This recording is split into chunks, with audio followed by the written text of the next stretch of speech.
તો ચૂંટણીમાં ઉત્તર ગુજરાતમાં કોંગ્રેસના ઉમેદવારોને લઈને સમાચાર। વાવથરા જિલ્લા પંચાયતના ઉમેદવારોને પ્રદેશ કોંગ્રેસની ટેલિફોનિક સૂચના। રંટીલા જિલ્લા પંચાયતથી સિદ્ધરાજસિંહ ચૌહાણને કોંગ્રેસે સૂચના આપી છે। રૈયા જિલ્લા પંચાયતથી નરસિંહભાઈ રબારીને, આગથળા જિલ્લા પંચાયતથી દેવાભાઈ પટેલને ત્રણેય ઉમેદવારને ટેલિફોનિક સૂચના મળી છે। ફોર્મ ભરવા માટે પ્રદેશ કોંગ્રેસે ટેલિફોનિક સૂચના આપી દીધી હોવાની જાણકારી પ્રાપ્ત થઈ રહી છે।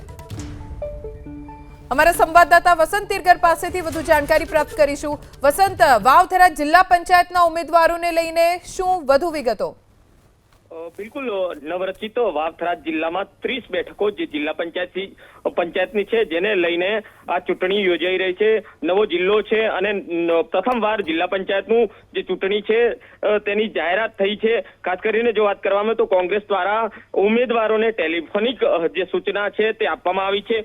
રાંટીલા જિલ્લા પંચાયતમાંથી સિદ્ધરાજસિંહ ચૌહાણ ચૂંટણી લડશે। ખાસ કરીને રૈયા જિલ્લા પંચાયતની વાત કરવામાં આવે તો નરસિંહ રબારીને કોંગ્રેસે ઉમેદવાર બનાવ્યા છે। સાથે સાથે આગથળા જિલ્લા પંચાયતની વાત કરવામાં આવે તો દેવાભાઈ પટેલને કોંગ્રેસે મેદાને ઉતાર્યા છે। એટલે જે ત્રણ સીટો ઉપર હાલ જિલ્લા પંચાયતની 3 સીટો ઉપર કોંગ્રેસ દ્વારા ટેલિફોનિક સૂચનાઓ છે તે ઉમેદવારોને આપી દેવામાં આવી છે।